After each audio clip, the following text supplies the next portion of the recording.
بسم اللہ الرحمن الرحیم الحمد للہ رب العالمین والصلاة والسلام علی نبینا محمد وعلی آلہ واصحابہ اجمعین ومن تبعهم بإحسان إلى يوم الدین اما بعد قال الامام ابو اسماعیل الصابونی رحمہ اللہ فی کتابہ عقیدۃ السلف واصحاب الحدیث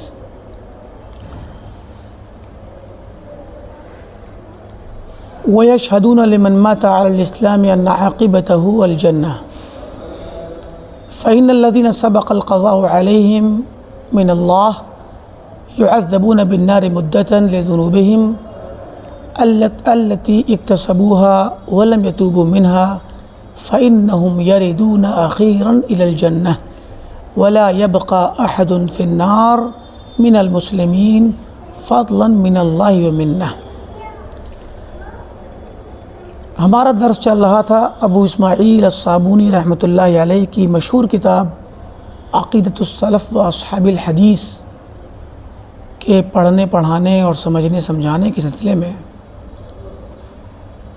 اس کتاب کو مختصر لفظوں میں عقیدۃ و اصحاب الحدیث بھی کہا جاتا ہے، یعنی اہل علم جو علماء ہیں جب آپس میں کتابوں کے نام لیتے ہیں، تذکرہ کرتے ہیں، تو اس کتاب کو کبھی کچھ لوگ تو عقیدۃ السلف کہتے ہیں، صابونی کی عقیدۃ السلف، کچھ لوگ امام صابونی کی عقیدۃ و اصحاب الحدیث، تو دونوں نام لیتے ہیں، حالانکہ دونوں لفظوں سے نام ہے عقیدۃ السلف و اصحاب الحدیث، یعنی سلف صالحین کا عقیدہ اور اصحاب حدیث کا عقیدہ۔ تو اس کتاب میں جو عقیدہ بیان کیا گیا ہے وہ اہل الحدیث کا اور صحابہ اور ان کے متبعین کا سلف کا عقیدہ ہے، اور جو باتیں اس میں کہی گئی ہیں وہ ائمہ حدیث سے، ائمہ سلف سے منقول ہیں۔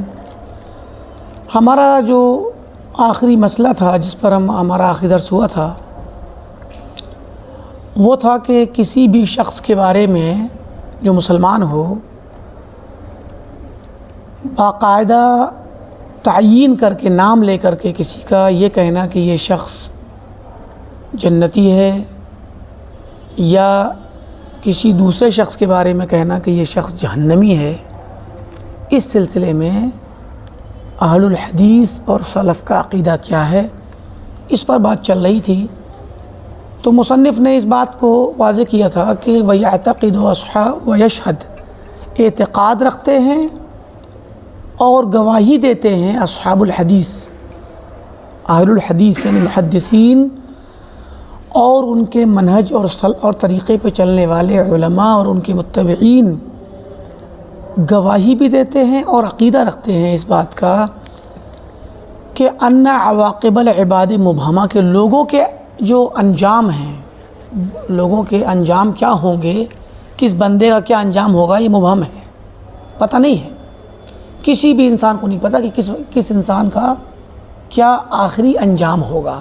ٹھیک ہے، ظاہر میں وہ آج مسلمان ہے، لیکن انجام کیا ہوگا کسی کو نہیں پتہ، کون کس حال میں مرے گا، ایمان کی حالت میں مرے گا کہ کفر کی حالت میں مرے گا، توحید پہ مرے گا کہ شرک پہ، اطاعت پہ مرے گا کہ معصیت پہ، یہ کوئی نہیں جانتا۔ تو مبہم ہے یہ انجام، جو ہے مرنے کے اعتبار سے انجام مبہم ہے۔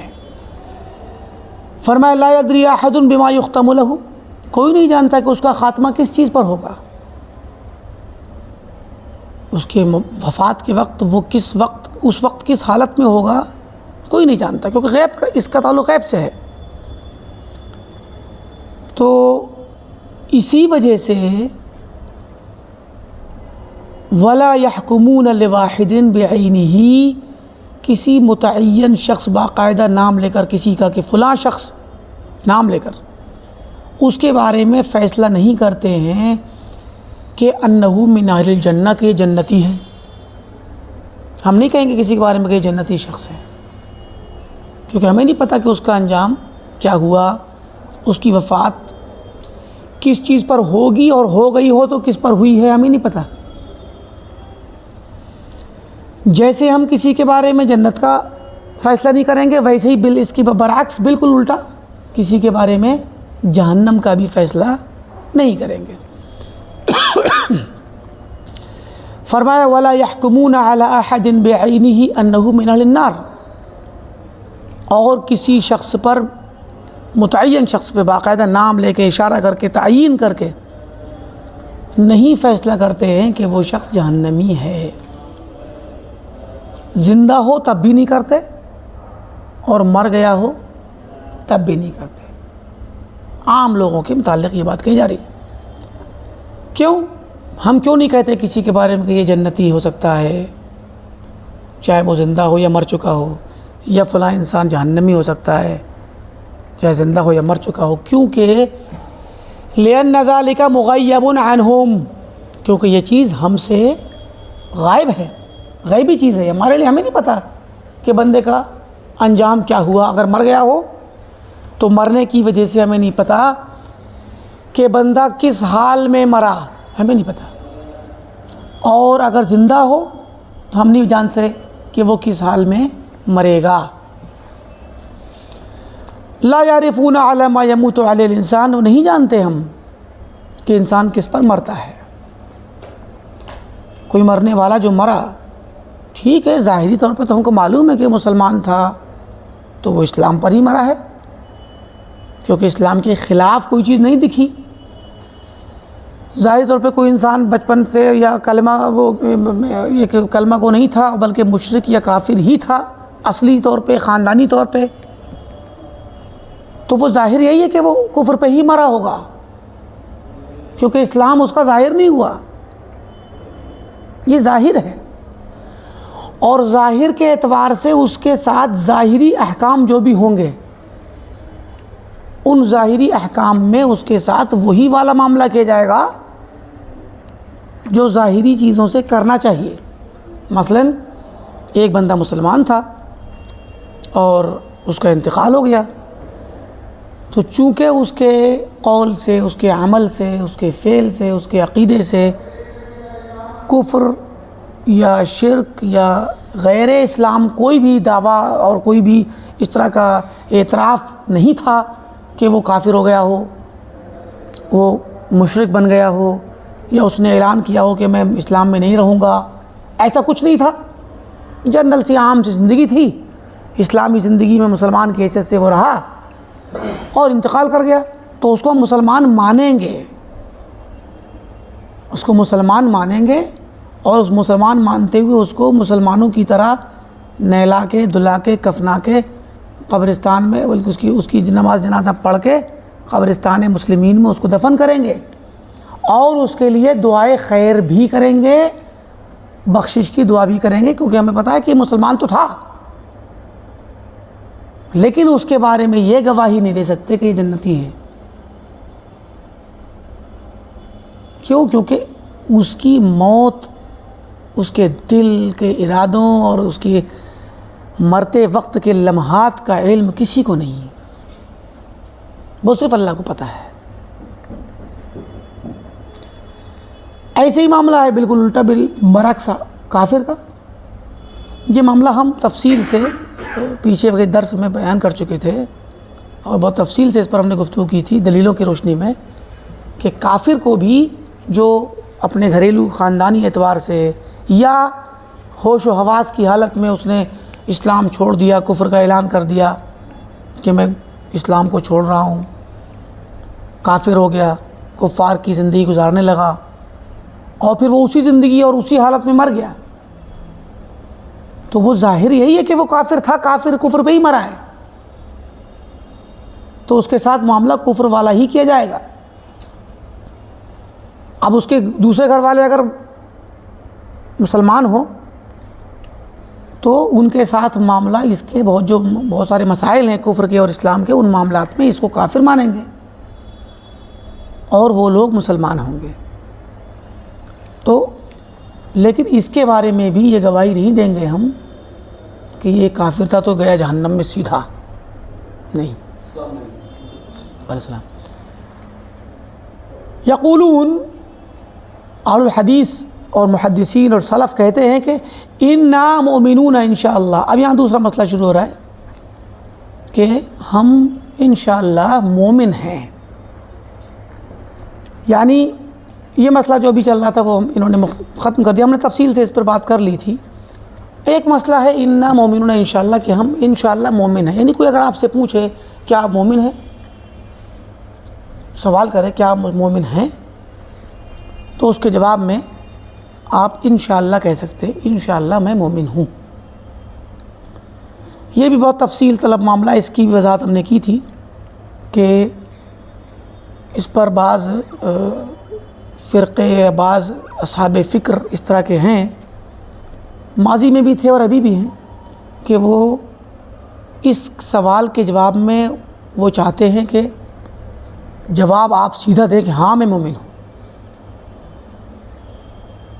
اگر آپ سے سوال کیا جائے کہ کیا آپ مومن ہیں، تو وہ کہتے ہیں کہ آپ جواب دیجئے ہاں میں مومن ہوں. یہ جو موقف ہے وہ مرجیہ کا ہے. مرجیہ ایک فرقہ تھا، فرقہ بلکہ سے زیادہ بلکہ ایک فکر تھی. ارجا ایک فکر تھی، اور اس فکر کو ماننے والے مرجیہ تھے.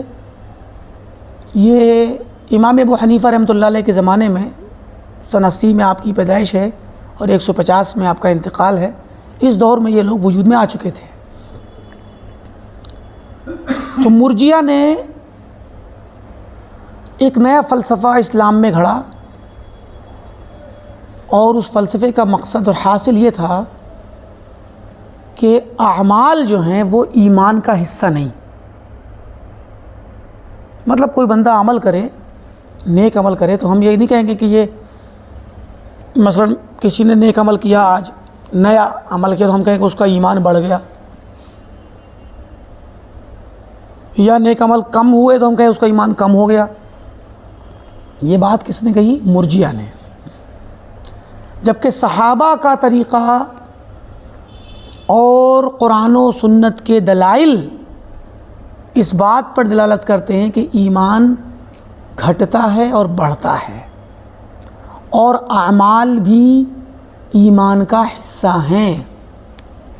جتنا زیادہ عمل کریں گے اتنا ایمان بڑھے گا، جتنے عمل چھوڑیں گے اتنا ایمان گھٹے گا. کتاب و سنت کے نصوص کے اندر اس طرح کی وضاحت ہے. قرآن کے اندر جگہ جگہ زیادتی ایمان کی دلیلیں آئی ہوئی ہیں. خیر یہ ایک مستقل مسئلہ ہے، بہت لمبا، اس کے اندر بہت ساری مباحث ہیں. تو مرجیہ نے جو فرقہ تھا، انہوں نے کہا کہ ہم ایمان کو جب ہم ڈیفائن کریں گے، وضاحت کریں گے کہ ایمان ہے کیا چیز، انہوں نے کہا کہ زبان کے اقرار کا نام ہے اور دل کے یقین کا نام ہے، بس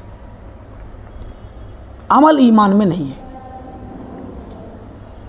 تو جب یہ بات ہوئی تو ظاہر ہے کہ اگر کسی انسان سے پوچھا جائے کہ کیا آپ مومن ہیں، تو وہ تو زبان کے اقرار تو ایک بار ہو گیا کافی ہے، دل میں یقین ایک بار آ جائے کافی ہے. تو یہ تو پکی بات ہے، پختہ بات ہے.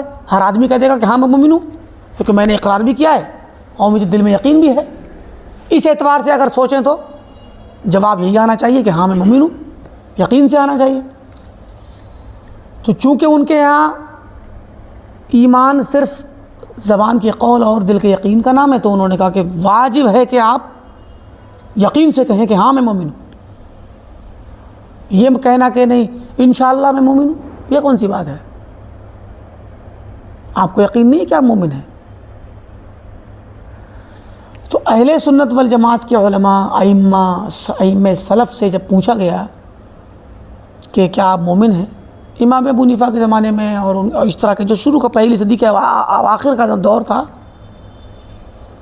اور دوسری صدی کا شروع تھا، اس زمانے میں یہ فتنہ پھیل چکا تھا اسلامی دنیا میں.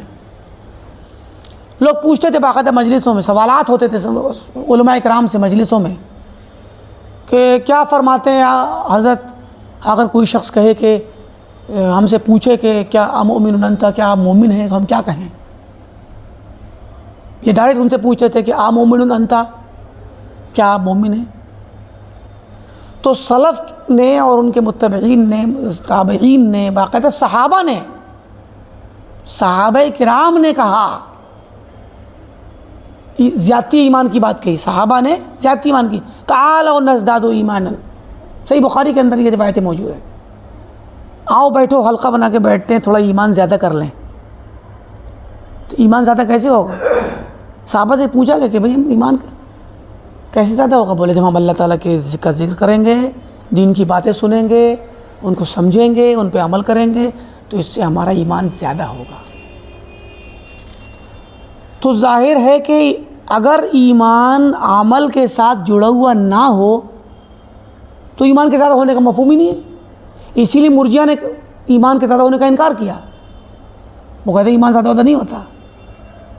مرجئہ کہتے ہیں کہ ایمان زیادہ اور کم نہیں ہوتا ہے، جبکہ صحابہ بھی کہتے تھے کہ تعالوا نزداد ایمانا، تعالوا نجلس ساعۃ فنزداد ایمانا، آؤ بیٹھو، ایک کچھ دیر بیٹھتے ہیں اور اس کے بعد ہم اللہ تعالیٰ کا ذکر کریں گے اور ہمارا ایمان زیادہ ہو جائے گا۔ تو مراد یہ ہے کہ تابعین نے، بڑے بڑے تابعین نے اور ان کے بعد تبع تابعین نے جواب دیے اس مسئلے کے سوال کے، تو انہوں نے کہا کہ انشاءاللہ میں مومن ہوں۔ ان سوالات کے جواب کو لے کر کے جب باہر مارکیٹ میں آئے تو مرجئہ نے کہا کہ یہ تو شک کی بات ہے، آپ تو شک کر رہے ہیں اپنے ایمان کے بارے میں۔ تو بہرکیف یہ لفظ اور اس لفظ پر جو جواب آتا تھا، ماحول ایسا بن گیا کہ یہ سوال کرنا ہی مرجئہ کی علامت بن گیا۔ کیا آپ مومن ہیں؟ ایسا سوال کرنے والے مرجئہ ہوتے تھے، اور جواب میں انشاءاللہ کہنے والے لوگ اہل سنت والجماعت اور سلف صالحین کے متبعین ہوتے تھے، اور انشاءاللہ نہ کہنے والے لوگ مرجئہ ہوتے تھے۔ یہ پہچان بن گئی تھی۔ اسی لیے اہل علم نے اپنی کتابوں میں اس مسئلے کو درج کیا۔ 450 ہجری کا ان کا انتقال ہے امام صابونی کا۔ وہ دور ایسے ہی تھا، وہ پہچان تھی ان مسائل کی۔ کوئی اگر یہ کہے کہ انا مومنون بس اور خاموش ہو جائے، سمجھ لیجیے مرجئہ ہے، اور کوئی کہے کہ انا مومنون انشاءاللہ تو وہ سلفی ہے اور اہل حدیث میں سے ہے۔ یہ پہچان تھی، انشاءاللہ کہنا سلفیت کی پہچان تھی۔ حالانکہ انشاءاللہ اشعری علماء نے بھی کہا، انہوں نے واجب کر دیا، اشعری علماء نے واجب کر دیا اور کہا انشاءاللہ کہنا واجب ہے۔ انہوں نے یہ اس لیے کہا کہ بھئی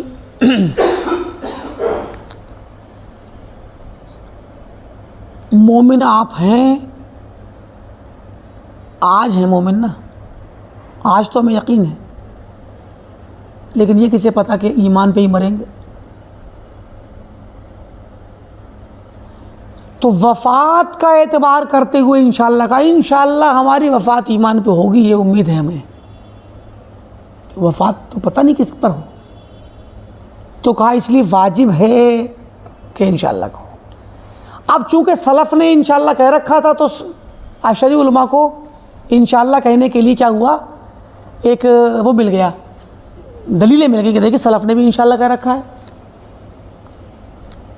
ماتریدی علماء نے حرام قرار دیا انشاءاللہ کہنا، مرجئہ کی طرح۔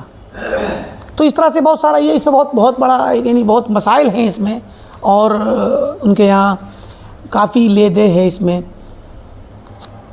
تو اچھا، بعض وہ علماء جو علماء سلف میں سے تھے یا سلف کے متبعین تھے، ان کے یہاں بھی بسا اوقات یہ مسئلہ تھوڑا سا خلط ملط ہوا ہے۔ انشاءاللہ کہنے کی بات کہی ہے، مگر اس کو جوڑ دیا ہے وفات سے۔ انشاءاللہ کہنا ایمان کے ساتھ، یہ سلف کا اور سلف کے متبعین کا مسلک تو تھا، مگر پہلی چیز یہ کہ وہ واجب نہیں سمجھتے تھے، انشاءاللہ کہنا فرض نہیں سمجھتے تھے، جبکہ اشعری علماء نے کیا کیا، فرض کیا۔ ٹھیک۔ دوسری چیز، سلف نے انشاءاللہ جس مقصد سے کہا اور جس وجہ سے کہا وہ وفات کا مسئلہ نہیں تھا، وہ تو یہ تھا کہ جب ظاہر ہے کہ ابھی آپ سے کوئی پوچھ لے کہ آپ مومن ہیں، اور آپ کے ذہن میں سلفی ہونے کی وجہ سے یہ ایمان کا تصور یہ ہے کہ ایمان زبان کے اقرار، دل کے یقین اور جوارح اور ہمارے اعضاء کے اعمال کا نام ہے، تبھی ایمان بنے گا۔ تو بھئی کیا کوئی شخص یہ دعویٰ کر سکتا ہے کہ میں نے اسلام کے تمام احکام پہ عمل کر لیا ہے؟ کوئی دعویٰ کر سکتا ہے؟ اس ساری چیزوں پر عمل کر لیا آپ نے، جبکہ سارے اعمال ایمان کا حصہ ہیں، سارے اعمال ایمان کا حصہ ہیں۔ تو آدمی کہے کہ میں مومن ہوں، اور اس کے دماغ میں یہ ہو کہ اعمال سب ایمان کا حصہ ہیں، تو اس کا مطلب یہ ہوتا ہے وہ یہ کہنا چاہتا ہے کہ میں نے سارے اعمال پہ عمل کر لیا، سارے احکام پہ عمل کر لیا، اسلام کی کوئی چیز، کوئی شوشہ نہیں چھوڑا، کوئی حکم نہیں چھوڑا جس پہ میں نے عمل نہ کیا ہو۔ بہت سے لوگ ہوتے ہیں جو حج کی نعمت سے عام طور پہ اللہ تعالیٰ کا حکم ہوتا ہے یا ان کے حالات بھی ہوتے ہیں، محروم رہتے ہیں، پتہ لگا وہ بہت زمانے کے بعد عمر کے آخری حصے میں جا کے حج کرتے ہیں۔ حج بھی ایک مستقل ایک ایمان ہے، وہ حصہ ایمان کا۔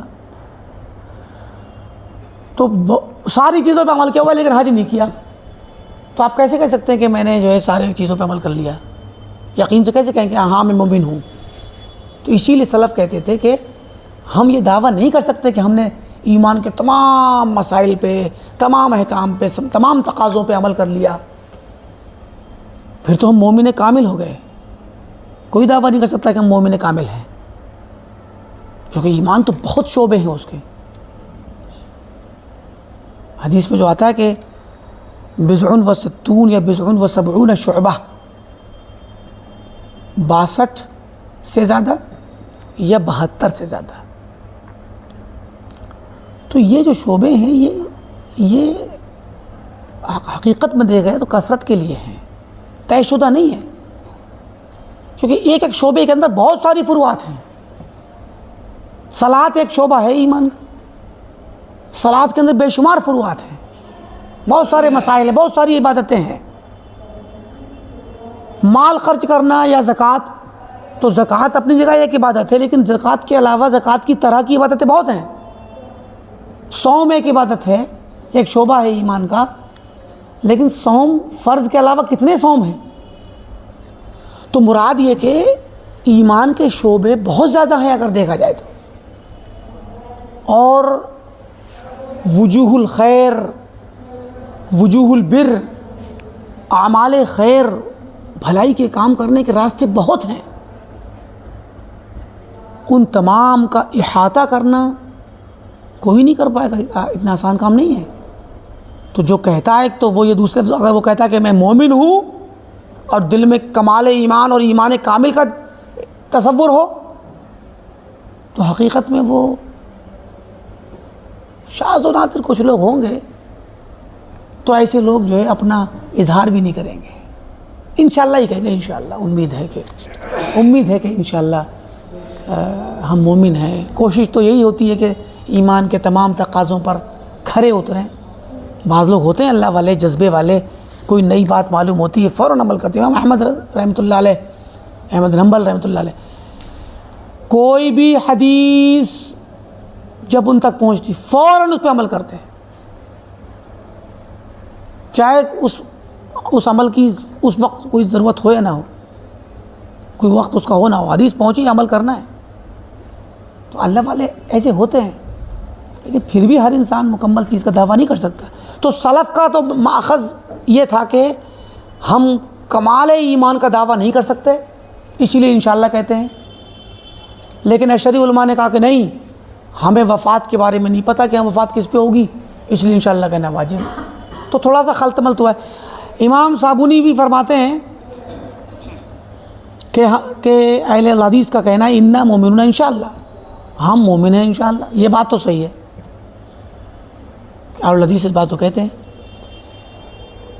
یہاں پر عبارت جو آ رہی ہے محقق نے جنہوں نے کتاب کی تحقیق کی ہے، انہوں نے کسی دوسرے نسخے سے اٹھا کر بریکٹ میں رکھی ہے، یعنی الگ الگ نسخے ہوتے تھے پرانے زمانے میں، مخطوط مینوسکرپٹ سے ہوتے، ہاتھ کے لکھے ہوئے، تو کسی نسخے میں یہ عبارت تھی جس کو انہوں نے وضاحتی عبارت ہے، بریکٹ میں رکھا ہوا ہے، یعنی ہم مومن ہیں، المومنون وہ والے اہل ایمان، وہ مومن الذین یختم لہم بخیر انشاءاللہ،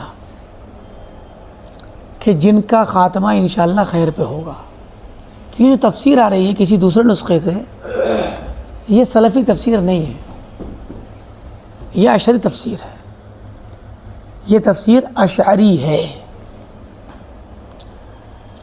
تو ممکن ہے بعد کے نسخوں میں بعد کے لوگوں نے کسی اپنے طور پہ بڑھائی ہوئی تفسیر ہے اے کر کے، وہ بھی اسی لیے بریکٹ میں رکھا ہے، محقق نے ڈائریکٹ متن اور نص میں ٹیکسٹ میں ڈائریکٹ نہیں رکھا، اس کو اضافہ کر کے باکس وہ کھولا، بریکٹ کھولا، ایسے بریکٹ کے اندر رکھ دیا ہے عبارت کو کہ ہم مومن ہیں انشاءاللہ، یعنی وہ مومن جن کا خاتمہ انشاءاللہ خیر پہ ہوگا۔ یہ بات تو اشعری کہتے ہیں، یہ اہل حدیث نہیں کہتے، سلفی نہیں کہتے، کیونکہ انشاءاللہ کہنے کے سلسلے میں اہل الحدیث اور سلف کا جو ماخذ ہے وہ دو تین طرح کا ہے۔ ایک تو ہے کہ کامل ایمان کا دعویٰ ہم نہیں کر سکتے، دوسرا یہ کہ یہ ایک تزکیہ ہے، اگر کوئی کہ ہاں میں مومن ہوں اور خاموش ہو جائے تو خود کا تزکیہ کر رہا ہے وہ۔ تیسری تزکیہ کا مطلب خود کو بہت بڑا اللہ والا قرار دے رہا ہے، میں مومن کامل ہوں دوسرے لفظوں میں۔ تیسری چیز یہ ہے کہ کوئی نہیں جانتا کہ اس کے عمل قبول ہوئے ہیں کہ نہیں ہوئے ہیں۔ آپ نے صلاۃ پڑھی، نماز ادا کی، آپ کہہ سکتے ہیں کہ آپ کی نماز قبول ہو گئی؟ امید ہی لگا سکتے ہیں خالی، پتہ نہیں ہمارا دماغ، ہمارا دل صلاۃ کے دوران کہاں رہتا ہے، خشوع خضوع ہمارا قائم نہیں رہتا، ہماری نیتوں میں وہ للہیت کا استحضار نہیں، رب العالمین کی عظمت کا استحضار نہیں، اللہ کا ڈر، اس کا خوف، اس کی رغبت، اس کی محبت، اس سے امیدیں ہماری کمزور ہیں، اس معنی کی نہیں ہے جو سلف کی اور صحابہ کی اور اللہ کے نبی کی ہوا کرتی تھی۔ تو ہم کیسے کر کے توقع رکھ لیں اور یقین سے کہہ دیں کہ ہم نے نماز پڑھی ہے تو ہم نے نماز پڑھ لی، ہاں تو ہمارا اجر بھی ہو گیا مکمل؟ پتہ نہیں ہماری نماز پھینک دی جائے ہمارے منہ چہروں پہ، پڑھ تمہاری نماز دھتکار دی جائے۔ حدیث میں آتا ہے کہ بندہ نماز پڑھ کے جاتا ہے تو کسی کو اس کا مکمل اجر مل جاتا ہے، کسی کو نصف ملتا ہے، کسی کو ثلث ملتا ہے یعنی 1/3، کسی کو 4th ملتا ہے یعنی 4 حصوں میں سے جو اجر ملنا چاہیے تو 4 حصوں میں سے ایک ہی ملتا ہے، کسی کو 5 حصوں میں سے ایک ملتا ہے، کسی کو 6 میں سے ایک، کسی کو 7 میں سے ایک، کسی کو 8واں ملتا ہے، کسی کو 9واں ملتا ہے، کسی کو 10واں، یعنی اگر 100 نیکی آئیں تو 10واں یا 10 نیکی ملی، کسی کو اس سے کم، کسی کو تو کچھ بھی نہیں ملتی۔ تو اس کے خانے میں لکھا ہوتا ہے کہ ہاں اس نے بس صلاۃ ادا کر دی، فرض ہو گیا، اجر 0۔ سبحان اللہ۔ ہم یہاں خوشی منائیں کہ ہاں ہم تو مومن ہیں، ہم صلاۃ پڑھ لی، ادا کر لی، تو سلف کہتے ہیں کہ ہمیں نہیں پتہ الذین یؤتون ما آتوا وقلوبہم وجلہ انہم الی ربہم راجعون، کہ وہ اہل ایمان کی اللہ نے تعریف کی، یہ وہ لوگ ہیں جو اللہ کی راہ میں جب خرچ کرتے ہیں تو ان کے دلوں میں خوف ہوتا ہے کہ پتہ نہیں ہمارا قبول ہوگا کہ نہیں ہوگا، ڈرتے ہیں، یعنی عمل کر کے خوش ہو کر مطمئن ہو کے نہیں بیٹھتے، عمل کرنے کے بعد فکر یہ لائق ہوتی ہے کہ پتہ نہیں یہ قبول ہوگی کہ نہیں ہوگی۔ تو صاحب ایمان تو یہ ہوتا ہے کہ اپنے ایمان پر ڈرتا ہے، اپنے عمل پہ اسے ڈر لگا رہتا ہے کہ پتہ نہیں میرا عمل اللہ کے یہاں پھینک نہ دیا جائے، دھتکار نہ دیا جائے، میرے منہ پہ، میرے چہرے پہ نہ مار دیا جائے۔ کیسے ہم دعویٰ کر سکتے ہیں کہ ہم مومن ہیں مرجع کی طرح؟ تو میں مومن ہوں یہ کہنے کا مطلب ہے کہ میں یہ دعویٰ کرتا ہوں کہ نہیں میرے اعمال سب قبول ہو گئے ہیں، میں کامل مومن ہوں، میں نیک ہوں، صالح ہوں، تو تزکیہ، خود کی بڑائی، خود کی صفائی اور خود کے بارے میں دعویٰ کہ میں بڑا سارے اعمال کرنے والا ہوں، یہ تأثر دینا کہ جو ہے میرے اعمال قبول ہو گئے ہیں۔ اللہ نے منع کیا ہے تزکیہ سے، بھئی فلا تزکوا انفسکم، اپنے نفس کا تزکیہ نہ کرو، اللہ جس کا تزکیہ کرتا ہے وہی پاک اور صاف ستھرا ہو سکتا ہے۔ تو ان چیزوں کو سامنے رکھتے ہوئے کہ کامل ایمان کا دعویٰ کوئی نہیں کر سکتا، تزکیہ ہم نہیں کریں گے، ہمیں قبولیت کا پتہ نہیں، اصل یہ خدشات ہیں جن کی بنا پہ اہل ایمان، اہل حدیث اور سلف کہتے ہیں کہ ہم جب سوال ہوگا کیا آپ مومن ہیں تو ہم بطور احتیاط کے کہیں گے انشاءاللہ۔ لیکن اہل الحدیث اور اہل سنہ والجماعہ صرف اتنا ہی نہیں کہتے، بلکہ وہ یہ بھی کہتے ہیں کہ اگر اتفاق سے اگر ہم سے سوال ہو جائے ایمان اور کفر کا، کیا آپ مومن ہو یا کافر، ایمان اور اسلام کا، اسلام اور کفر کا، توحید اور شرک کا سوال ہو جائے، سوال کرنے والے کا مقصد ہو کہ کیا تم مومن ہو، یعنی مومن ہو یا کافر ہو، تو وہاں یقین سے کہیں گے جی ہاں ہم مومن ہیں۔ تو کہا کہ یہ سوال کا جواب کانٹیکسٹ کے اعتبار سے بدلے گا، جواب بدلے گا۔ اگر سوال کرنے والے کا مقصد ایمان اور کفر کے درمیان فرق کرنا ہو، راستے میں لائن لگی ہو، مسلمانوں کو ایک طرف کرتے ہوں، مکہ مدینہ میں داخل ہوتے وقت آپ نے سنا ہوگا، دیکھا بھی ہوگا جو لوگ گئے ہوں گے عمرہ کرنے، حج کرنے، کہ مکہ میں ایک ایریا ہوتا ہے اس کو حدود حرم کہتے ہیں، حرم کی باؤنڈری ہوتی ہے وہاں۔ تو باہر سے جو روڈ ہائی وے آ رہا ہوتا ہے مکہ میں داخل ہونے کے لیے، تو وہاں حدود حرم پہ ایک روڈ کٹ جاتا ہے ایسے کر کے، لیفٹ یا رائٹ کو کٹتا ہے، اس روڈ پہ لکھا ہوتا ہے کہ فار نان مسلمس، غیر مسلموں کا راستہ، اور مسلمانوں کا راستہ اندر سیدھے۔ کبھی کبھی وہاں چیک پوسٹ لگتی ہے، پولیس وہاں پہ کھڑی ہوتی ہے، جو ٹریفک پولیس ہوتی ہے وہ چیک پوسٹ لگا کے چیک کر رہے ہوتے ہیں کہ جانے والے مسلمان ہیں یا ان کے درمیان کچھ غیر مسلم بھی ہیں۔ جو غیر مسلم ہے اس کو وہ بھیج دیں گے آپ اس راستے پہ جاؤ، آپ حرم میں نہیں جا سکتے، ٹھیک؟ کیونکہ حرم میں کافر کا داخل ہونا ممنوع ہے، اسلامی شریعت کا نظام ہے یہ، ٹھیک؟ تو وہاں پہ اگر کوئی شخص اتفاق سے کاغذ نہ ہو، آپ کے پاس کوئی ایسا کاغذ نہ ہو جس سے آپ اپنے اسلام کو ثابت کر سکیں، شکل و صورت بھی آپ کی ایسی نہ ہو جس سے پتہ چل سکے، کپڑے احرام کے نہ ہوں پہنے ہوئے یا عام سی شکل و صورت میں ہوں، نام بھی ایسا نہ ہو جس سے پتہ چل سکے، تو وہ شرطی جو ہے وہ پولیس والا پوچھ لے گا ہاں مومن ہو یا کافر، پوچھ سکتا ہے۔ ایسے موقع پہ کیا کہے گا؟ ہاں بھائی میں مومن ہوں۔ اگر وہاں کہے گا انشاءاللہ تو شک ہو جائے گا، چلو ٹھیک ہے جاؤ ایک طرف، تمہاری تفتیش کی جائے گی، تحقیق کی جائے گی، سمجھے کہ نہیں؟ تو جب سوال ایمان اور کفر کا ہو تو جواب کیا ہوگا؟ انشاءاللہ نہیں ہوگا۔ ایمان و کفر یعنی مطلب مومن ہو یا کافر، تو جواب کیا آنا چاہیے؟ ہاں میں مومن ہوں،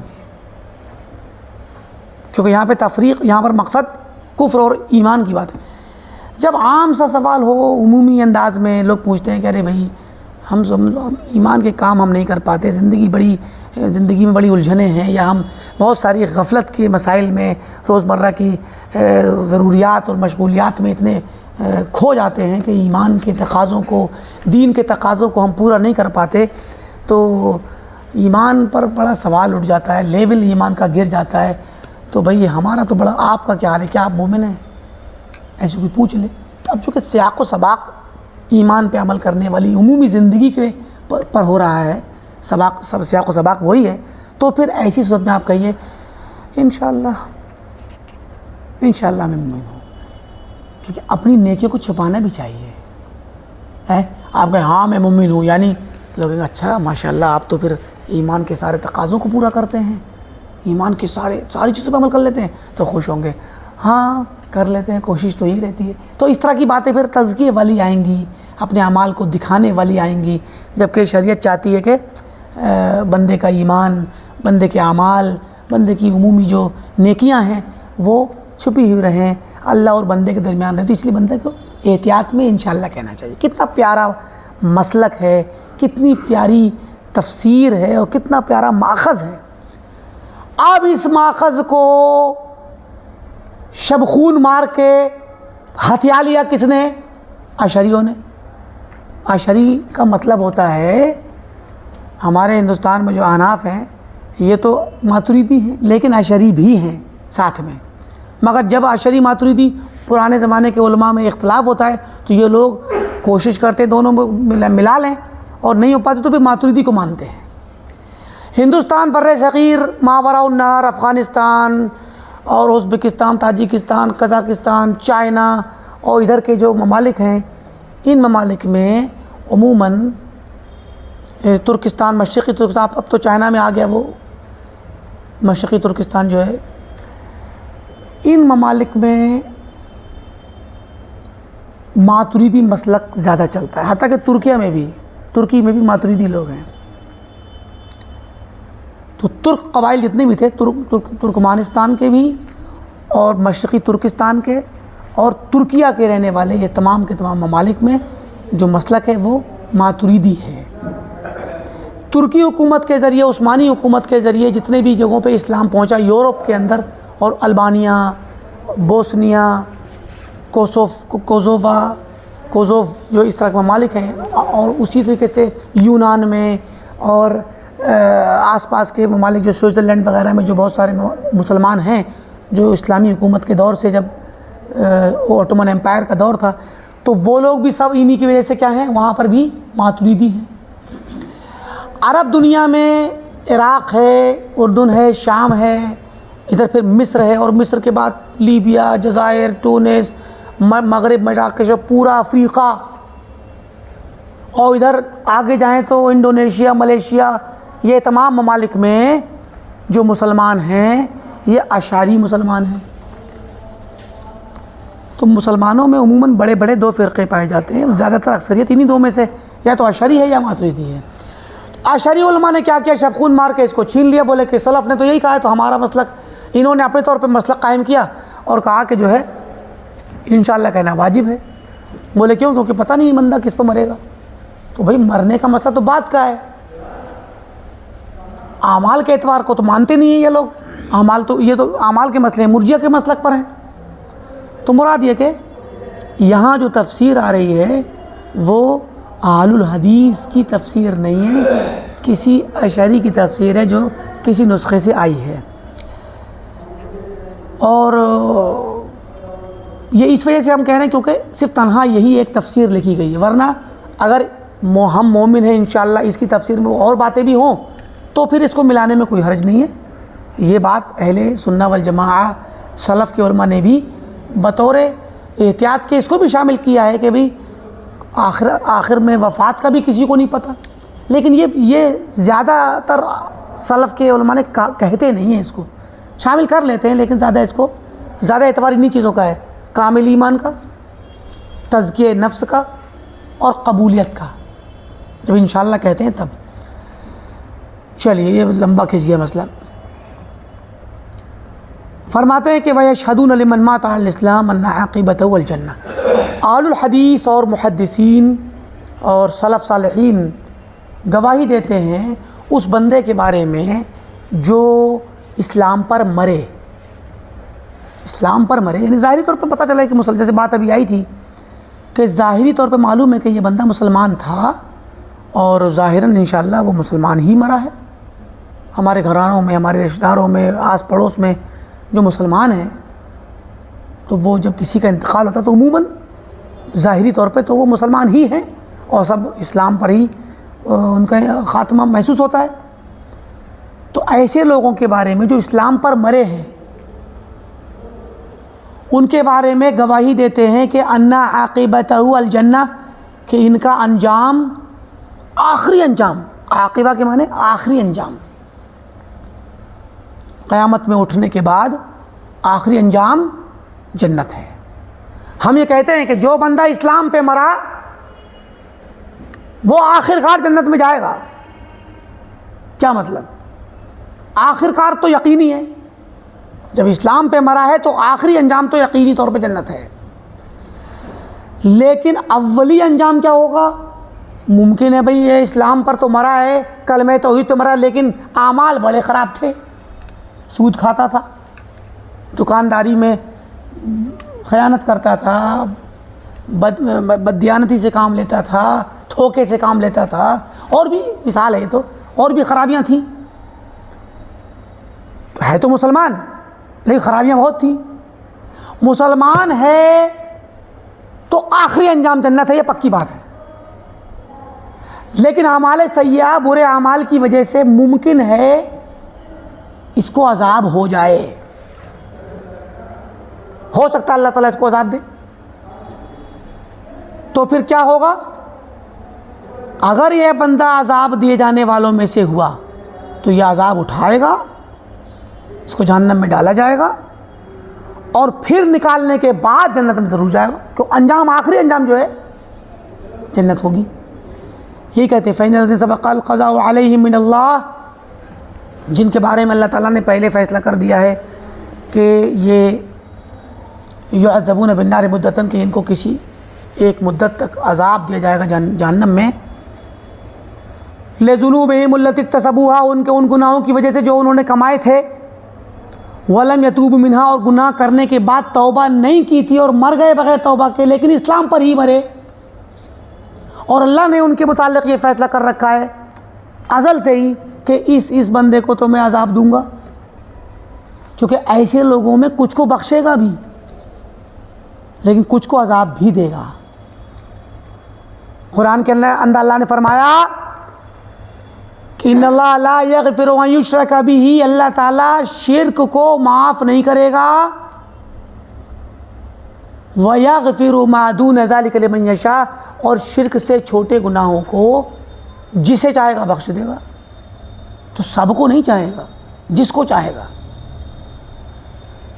اچھا یہاں پر ایک تھوڑا شبہ ہے چھوٹا سا، اس آیت آگے ہم بتا دیں ضمنی طور پہ، بعض مسلمان یہ سمجھتے ہیں کہ اگر کسی نے شرک کیا تو اب وہ معاف ہوگا ہی نہیں۔ یہ جو آیت، اور دلیل دیتے ہیں اسی سے، ارے بھائی یہ آیت، یہ بات بالکل ٹھیک ہے کہ جس نے شرک کیا وہ معاف نہیں ہوگا، لیکن اس میں تفصیل ضروری ہے، کب معاف نہیں ہوگا؟ لوگ سمجھتے ہیں کہ ارے شرک تو معاف ہو ہی نہیں سکتا، اب مالک زندہ ہے بندہ، اسے شرک کر دیا، تو آپ نے سمجھایا، اس کو سمجھ میں آ گیا، تو بھائی توبہ کرے گا تو معاف ہو جائے گا۔ تو وہ کہتے ہیں نہیں، شرک تو معاف ہو ہی نہیں سکتا، مسلمان اگر شرک کرے تو وہ معاف ہوگا ہی نہیں۔ بعض لوگوں میں یہ نادانی کہیے اور غلط فہمی کہیے، غلط فہمی ہے، وہ سمجھتے ہیں کہ شرک معاف نہیں۔ ارے بھائی شرک کیا، دنیا کا ہر گناہ معاف ہوگا اگر توبہ کریں گے۔ اس آیت کا تعلق دنیا کسی کی زندگی سے نہیں ہے، ان اللہ لا یغفر ان یشرک بہ کا تعلق آخرت سے ہے۔ اللہ کے پاس پہنچا تو شرک لے کے پہنچا، توبہ نہیں کی تھی، تب یہ بات ہے کہ تب معاف نہیں ہوگا۔ رہی بات دنیا میں، اگر توبہ کرے گا تو معاف ہو جائے گا، چاہے مسلمان شرک کر کے توبہ کرے، چاہے عام آدمی جو غیر مسلم تھا وہ شرک کرتا تھا وہ توبہ کرے، دونوں برابر ہیں۔ تو فرمایا کہ انہوں نے توبہ نہیں کی تو ان گناہوں کی وجہ سے اللہ نے ان کے بارے میں لکھ رکھا تھا کہ یہ گناہوں کی سزا پائیں گے، تو ان لوگوں کو سزا ہوگی۔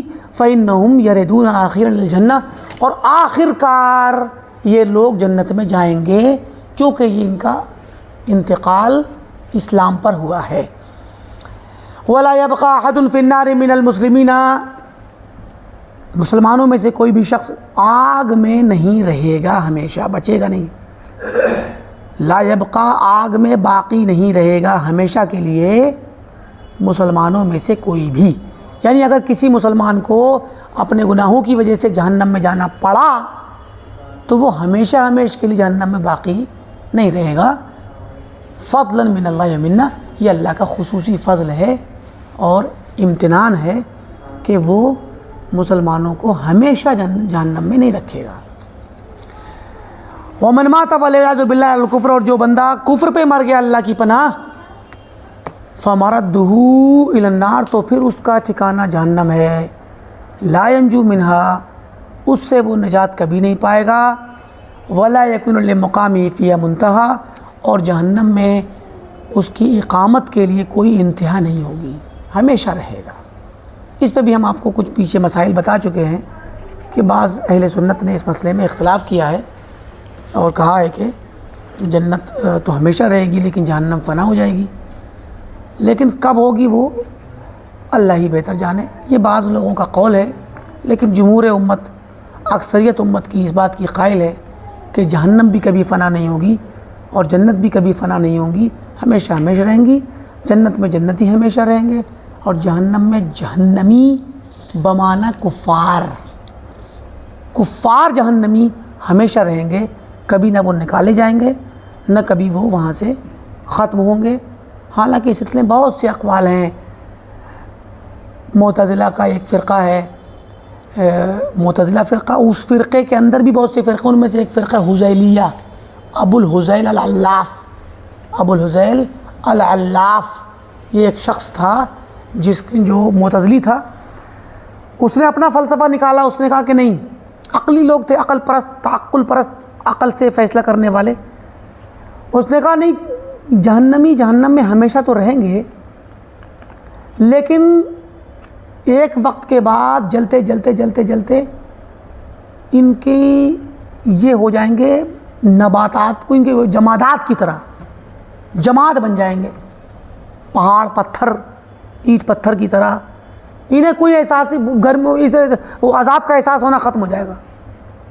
اب یہ بات کیوں کہی کہ بھائی اگر آپ ایک لکڑی کو ڈال دیں تازہ تو جل کے کوئلہ بن جاتی ہے. کسی بھی چیز کو، نعوذ باللہ کسی انسان کا ہاتھ جل جائے تو، اور اتنا جل جائے تو وہ جل کے راکھ کوئلہ ہو سکتا ہے. اگر کبھی بعض حادثے ہوتے ہیں تو جل کے ان کا جسم پورا کوئلہ ہو جاتا ہے. تو یہ عقلی مشاہدہ ہے، اسی چیز کا قیاس کیا انہوں نے عقل میں، جبکہ ہاں ان کے دماغ سے یہ آیت نکلی ہوئی ہے. تو حذیل، ابو الحذیل العلاف کے اسی ایک قول کی بنیاد پر معتزلہ میں تفرقہ پڑ گیا، اور اس کے ساتھ اس کے شاگرد الگ اکٹھے کھڑے ہو گئے، ایک فرقہ بن گیا حذیلیہ. ٹھیک. صوفیہ کے یہاں جو سب سے بڑا شیخ اکبر ہے، شیخ الطائفہ ابن عربی الطائی، ابن عربی شیخ اکبر، الشیخ الاکبر کہتے ہیں اس کو. یہ وحدت الوجود کا قائل ہے. اس نے کیا کہا، یہ کہتا ہے کہ نہیں، یہ لوگ جہنم میں رہتے رہتے رہتے رہتے جہنم کا عذاب سہتے سہتے سہتے سہتے ان کا مزاج جہنمی طبیعت، جہنمی مزاج بن جائے گا. تو ان کو جہنم کے عذاب میں تکلیف نہیں ہوگی بلکہ لذت محسوس ہوگی. سمجھ رہے؟ تو اس طرح کے اقوال، اور بھی اس طرح کے بعض اقوال ہیں جو باطل ہیں جہنم. تو گویا دوسرے لفظوں میں کہنا چاہتے ہیں کہ پھر تو جہنم رہے نہ رہے، اس کا رہنا نہ رہنا.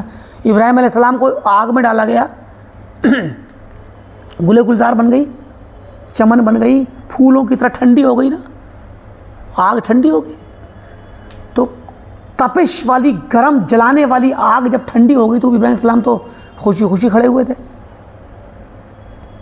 تو یہی چیز کو انہوں نے قیاس کرتے ہوئے کہا کہ جب جو انسان جس ماحول میں رہتا ہے اس وقت کا مزاج ویسی بن جاتا ہے، تو کیا ہوگا، دھیرے دھیرے ان کی طبیعتیں بھی ایسی ہو جائیں گی. بہرکیف، لیکن صحیح بات یہ ہے کہ جہنم میں جو جہنمی ہوں گے وہ اس میں عذاب سہیں گے، ان کو عذاب ہوگا. اور جب ان کی طبیعتوں میں تبدیلی ہوگی، بلا شبہ ہوگی، جلیں گے، کوئلہ ہوں گے، پھر اللہ تعالیٰ بدل دے گا ان کو. قرآن تو بتاتا ہے نا کہ کلما نضجت جلودہم، جب ان کے چمڑے جل کر کے راکھ ہو کے پک جائیں گے، پک کے بے حس ہو جائیں گے، بدلناہم جلودا غیرہا لیذوقوا العذاب، ہم ان کے چمڑے پھر بدل دیں گے تاکہ عذاب کو چکھتے رہیں. اور ان کو جنت والے کو، جنتیوں کو بھی تو دکھایا جائے گا. ہاں، جنتیوں بھی اس چیز کا مشاہدہ کرتے رہیں گے. تو مراد یہ ہے کہ صحیح بات یہی ہے کہ وہ ہمیشہ، جو لوگ ہمیشہ ہمیشہ جہنم میں رہیں گے، ہمیشہ ہمیشہ ان کو عذاب ہوتا رہے گا، وہ تکلیف کو محسوس کریں گے، اور ان کے عذاب اور ان کی اقامت کی اور وہاں رہنے کی کوئی انتہا نہیں ہوگی. فرمایا کہ فام، یہ ابھی تک جو بات چلی تھی جنت کی خوشخبری دینے اور جہنم کی کے بارے میں بات کہنے کی، یہ عمومی لوگوں کی تھی. رہی بات وہ لوگ جن کو اللہ کے رسول صلی اللہ علیہ وسلم نے باقاعدہ ان کا نام لے کر کے تعیین کر کے انہیں جنت کی خوشخبری دی ہے. فإن أصحاب الحدیث، تو اہل الحدیث کا عقیدہ ہے کہ وہ یشہدون لہم بذلک، ان کے لیے گواہی دیتے ہیں، تصدیقا منہم للرسول صلی اللہ علیہ وسلم، کیونکہ وہ تصدیق کرتے ہیں اللہ کے رسول کی، کہ اللہ کے رسول نے اگر ابو بکر کو جنت کی خوشخبری دی ہے تو ہم تصدیق کریں گے کہ ہاں ابو بکر جنت میں جائیں گے. تو یہ جو ہم بات کہتے ہیں کہ ابو بکر جنت میں ہیں، ہمارا خود کا دعویٰ نہیں ہے، یہ تصدیق ہے اللہ کے رسول کے حدیث کی اور آپ کی خوشخبری کی. ورنہ خود سے تو ہم دعویٰ کسی کے حق میں کر ہی نہیں سکتے جنت کا، نہ ہم گواہی دے سکتے ہیں۔ اچھا، وعدہ لہم، کہ اور آپ کا جو وعدہ آپ نے کیا کہ آپ فلاں فلاں فلاں فلاں لوگ جنت جائیں گے، تو اس وعدے کی تصدیق کرتے ہیں۔ فإنه صلی اللہ علیہ وسلم لم یشهد لهم الا بها الا بعد ان عرف ذلك، کیونکہ آپ صلی اللہ علیہ وسلم نے ان صحابہ کے لیے گواہی جنت کی یا خوشخبری نہیں دی مگر کب؟ جب آپ کو اس کا علم ہوا، اللہ نے آپ کو بتلایا، تو غیبی چیز ہے نا، جب اللہ نے آپ کو بتلا دیا تبھی آپ نے گواہی دی۔ واللہ تعالی اطلع رسولہ علی ما یشاء من غیبی، اور اللہ تعالیٰ نے اپنے رسول کو جن چیزوں کے بارے میں بھی اپنے غیب میں سے اطلاع دینا چاہیے دے دی، اور اس کا تعلق بھی مستقبل کے غیب سے ہے، اور اللہ تعالیٰ جب چاہتا ہے ایسا کرتا ہے۔ اس کی دلیل ہے عالم الغیب فلا یظہر علی غیبہ احدا، اللہ تعالیٰ عالم الغیب ہے، اپنے غیب پہ کسی بھی شخص کو وہ مطلع نہیں کرتا ہے، الا من ارتضی من رسول، سوائے اس رسول کے جس سے وہ راضی ہے، رسول کو بتاتا ہے کچھ غیب کی بات۔ یہاں بھی ہم نے وضاحت کر دی تھی، کچھ پیچھے سے ہم اس لیے لا رہے ہیں تاکہ ہمارا سننے کا تسلسل بند جائے اور آگے کے درس میں ہماری سمجھنے کے لیے وہ تمہید ہو جائے، ورنہ یہ درس ہمارا یہ سب باتیں گزر چکی ہیں پیچھے کے درس میں۔ یہاں پہ غیب کا مسئلہ آیا تھا، ہم نے تفصیل سے بتایا تھا کہ رسول کو جو غیب دیا جاتا ہے وہ غیب کس نوعیت کا ہے، اور وہ غیب دیے جانے کے بعد پھر وہ غیب بچ رہتا ہی نہیں ہے، وہ غیب اطلاع دینے سے پہلے کے اعتبار سے ہے۔ جب اللہ کے رسول کو اطلاع دے دی تو پھر غیب کہاں رہا، کیونکہ رسول پہ فرض ہے کہ امت کو بتائیں۔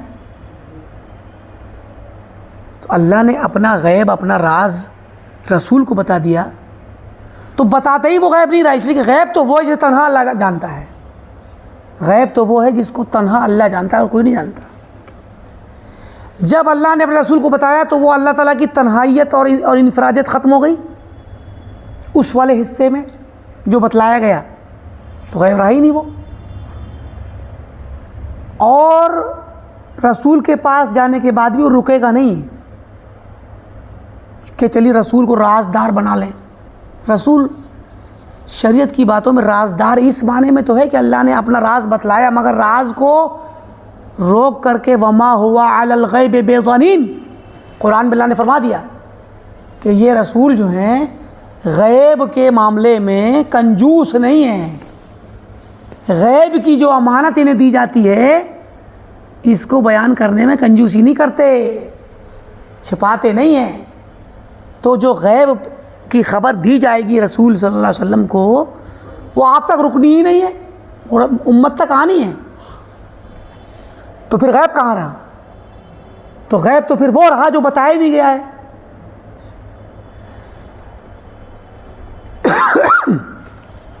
وقد بشر رسول اللہ صلی اللہ علیہ وسلم عاشرة من اصحابہ بالجنہ، اللہ کے رسول صلی اللہ علیہ وسلم نے اپنے 10 صحابہ کو جنت کی خوشخبری دی۔ یہ 10 صحابہ کو جو خوشخبری دی اصل میں ایک مجلس میں دی تھی، ایک موقع پہ خصوصی طور پہ ایک ہی بار میں 10 کا نام لیا، ورنہ جنت کی خوشخبری صرف 10 کو نہیں دی گئی ہے، بہت سارے صحابہ کو دی گئی۔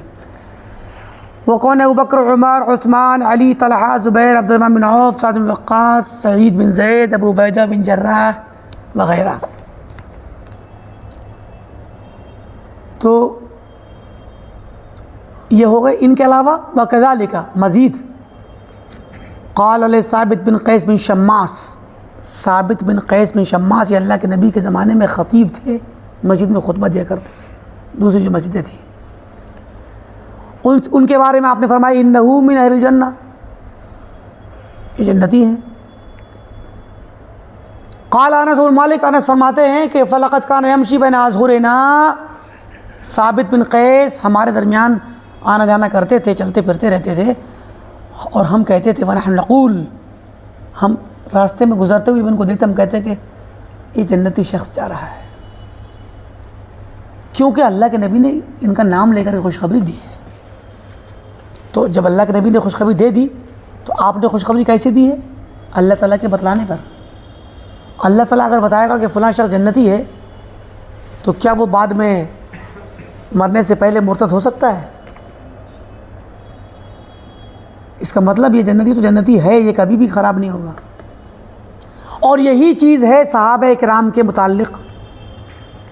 جو لوگ صحابہ کو گالی دیتے ہیں، رافضہ، شیعہ، زیدیہ، باطنیہ، نصیریہ، درزی، فاطمی، عبیدی، بہت سارے جو فرقے ہیں رافضی شیعوں کے اور ان کے جیسے نکلے ہوئے منحرف فرقے، یہ رافضی جو صحابہ اکرام کو گالی دیتے ہیں، ان کی تکفیر کرتے ہیں، ابوبکر و عمر کی تکفیر کرتے ہیں، ان پہ سب سے بڑا جو مسئلہ کھڑا ہوتا ہے ان کے ایمان اور ان کا ایمان جو تباہ ہوتا ہے وہ اسی بنیاد پر.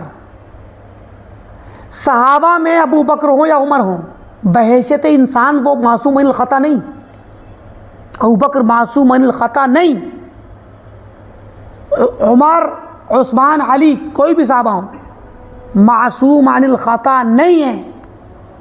بشری غلطی ہوں گی، ان سے بھول چوک بھی ہوگی، فیصلے بھی غلط ہوں گے اور ہوئے ہیں.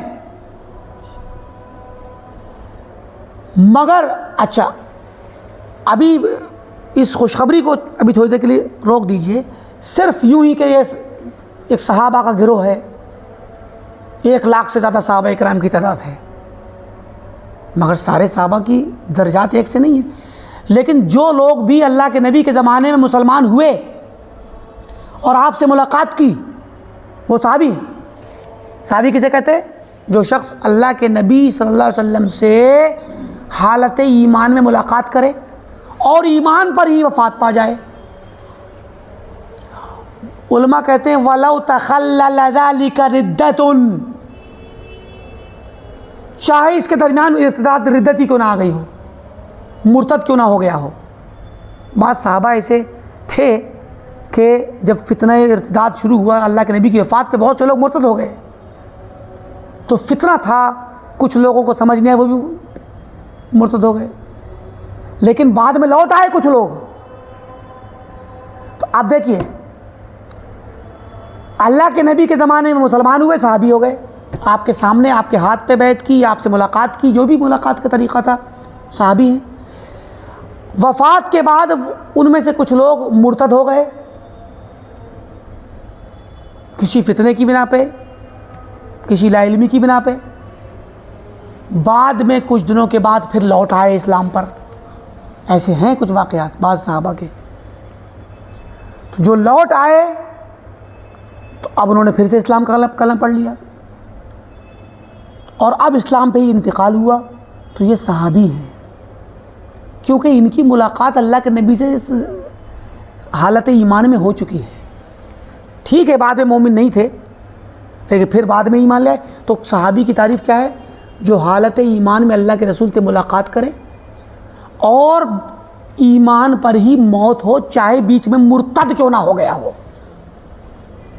ملاقات صرف دیکھنا ہوتا، دیکھنا ملاقات نہیں ہوتی. کوئی شخص اندھا بھی ہو سکتا ہے، بعض صحابہ اندھے تھے، نابینا تھے. تو اگر دیکھنے کو آپ ملاقات کے اندر دیکھنا کہیں گے تو پھر سب تو دیکھتے نہیں ہیں.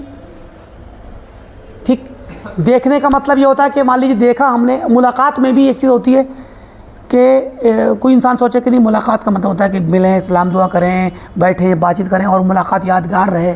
ایسا بھی نہیں ہے. دور سے ایک بہت بڑے حلقے میں، آج کل جیسے بڑے بڑے پروگرام ہوتے ہیں، ریلیاں ہوتی ہیں، پبلک کو آپ ایک انسان وہ کرتا ہے. اللہ کے نبی کے زمانے میں حجۃ الوداع میں بہت صحابہ عرفات کے میدان میں اکٹھا تھے اور حج میں آپ کے ساتھ تھے. سب کے سب مسلمان جتنے تھے آپ کے ساتھ سب صحابی ہیں. 1,00,000 سے زیادہ صحابہ تھے.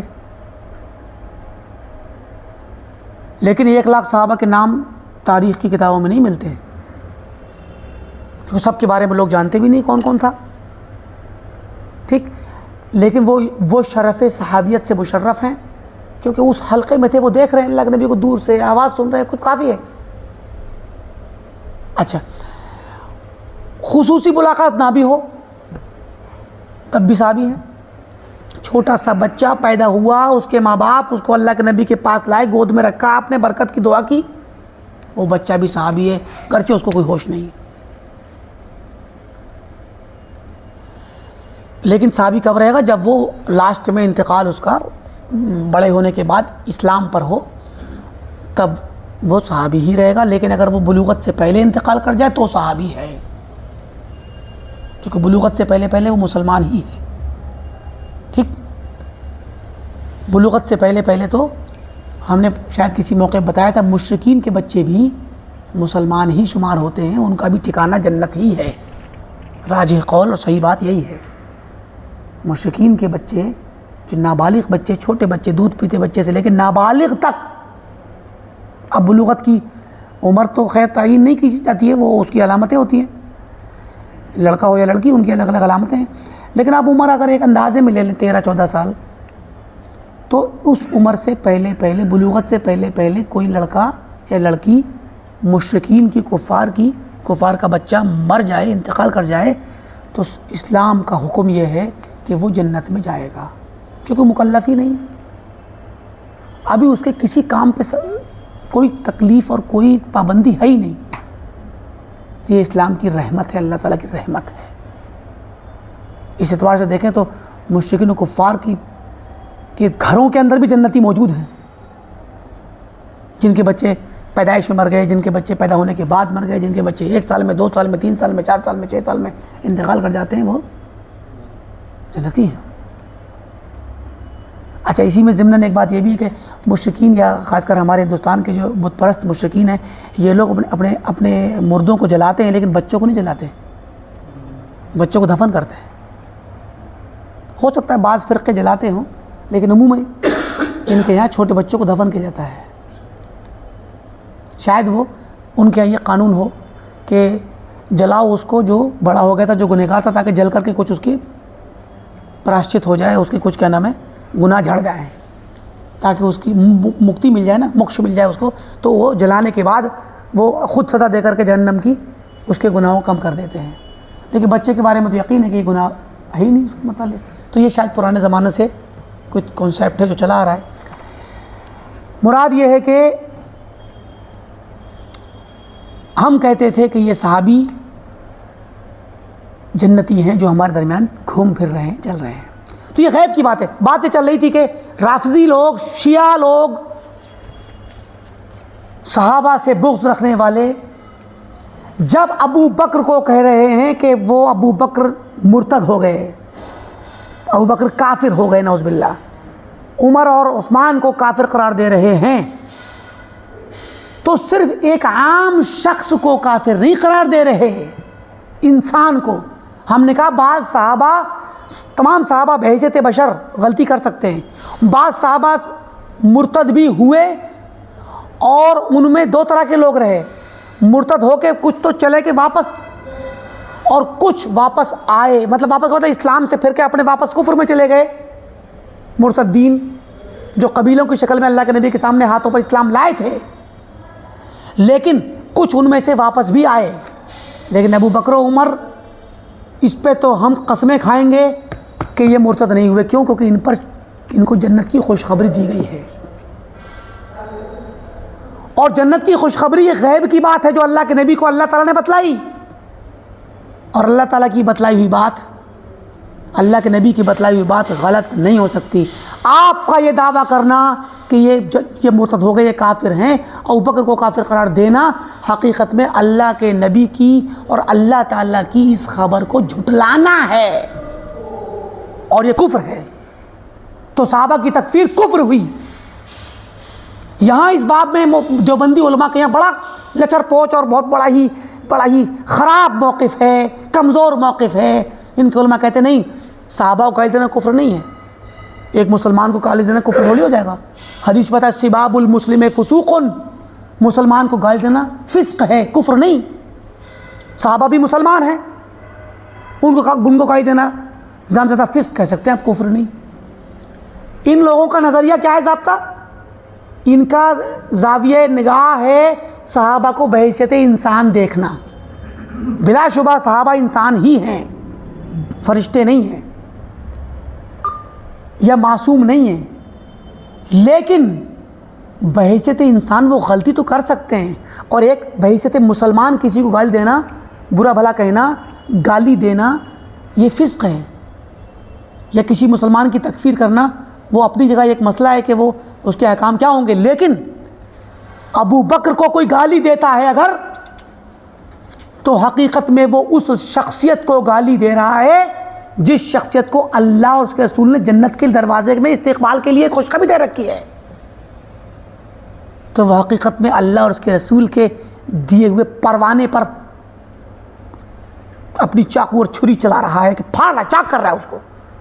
اللہ کے نبی کے دیے ہوئے پروانے خوشخبری، پروانے جنت کی خوشخبری کا ٹکٹ جو اللہ کے نبی نے دیا، اس ٹکٹ کو وہ پھاڑ رہا ہے، اس کا اعتبار ختم کر رہا ہے ابوبکر کو گالی دے کر کے۔ اور اللہ اس کے رسول کی بات کو دھتکارنا، اس کا انکار کرنا، اس کا مذاق اڑانا، اس کو نہ ماننا، یہاں پر کفر ہے ان کا۔ صحابہ کے مسئلے کو ایسے اس انداز میں نہ لیں کہ صحابہ کو گالی دینے سے انسان کافر نہیں ہوگا، یہ دیوبندی علماء کا فتویٰ ہے، لیکن یہ فتویٰ غلط ہے۔ صحابہ کو گالی دینے والا خاص کر ان صحابہ کو جن کو نام لے کر کے خوشخبری دی گئی ہے، اور عمومی صحابہ کے بارے میں اللہ تعالیٰ نے رضی اللہ عنہم ورضوا عنہ کہہ دیا۔ اللہ ان سے راضی ہے، ان کو بخشش کا وعدہ کر دیا۔ اللہ نے وعدہ کر دیا، وہ راضی ہو گیا، اب ہو گیا، وہ ان کے ایمان سے مطمئن ہے، ان کا ایمان اللہ کو قبول ہے، چاہے کتنے ہی مسائل آئیں۔ بعض ہمارے اہل سنت مسلمان جو سنت میں یا اہل سنت میں شمار تو ہیں، مگر رافضی والا کام کرتے ہیں۔ مولانا مودودی نے صحابہ کرام پر کلام کیا، حضرت عثمان پہ اور دوسرے صحابہ پہ۔ ان کے علاوہ بعض انجینئر، ڈاکٹر اور اس طرح کے برادر حضرات بعض راستے نکالتے ہیں جو صحابہ پہ کلام کرتے ہیں۔ صحابہ پہ کلام کرنا اور ان کی شان میں ان پر تنقیدیں کرنا حقیقت میں یہ پروانہ نبوی کو چاک کرنے کے مترادف ہے۔ اگر اللہ تعالیٰ راضی ہو گیا ہے ابو بکر و عمر عثمان و علی اور سارے صحابہ سے، تو راضی ہوا ہے، راضی ہونے کا جب پروانہ دیا ہے اور اعلان کیا ہے، تو اس وقت اللہ کو اس سے بھی پہلے ازل سے پتہ تھا کہ ابو بکر اور عمر اور عثمان و علی اور دیگر صحابہ اپنی وفات سے پہلے کن حالات سے گزریں گے، سب پتہ ہے اللہ کو۔ اور اس سب کے باوجود اللہ نے ان کو راضی ہونے کا پروانہ دیا اور جنت کی خوشخبری دی۔ اس کا مطلب کیا ہوا؟ ان کی ان چھوٹی موٹی بشری تقاضوں پر ہونے والی غلطیوں سے ان کے ایمان میں، ان کی عدالت میں اور ان کی ثقافت میں کوئی فرق پڑنے والا نہیں ہے اللہ اس کے رسول کی نظر میں۔ جب نہیں ہے تو پھر اب آ کر کے کلام کرنا یہ غلط ہے۔ لہذا جو بھی شخص ایسا کلام کرتا ہے وہ سلف کے اور اہل حدیث کے مسلک سے نہ صرف یہ کہ دور ہے، بلکہ اس کے منہج میں، اگر وہ سنی ہے تو اس کے منہج میں، اس کے طریقے میں رافضیت کا ملاپ ہے، گھول ہے اس کے منہج میں، جو گھل گیا ہے رافضیت کا۔ اور رافضی ہے تو وہ تو ہے ہی رافضی، صحابہ کا دشمن، اور جو صحابہ کا دشمن وہ ہمارا دشمن، اور اہل سنت کا دشمن وہ اللہ اس کے رسول کا دشمن۔ تو مراد یہ کہ یہ صحابہ کرام کا بعض کا باقاعدہ نام لے کر کے اللہ کے نبی نے خوشخبری دی ہے۔ میرا خیال اتنے پہ اکتفا کرتے ہیں، انشاءاللہ آئندہ ہفتے سے اس موضوع کو پھر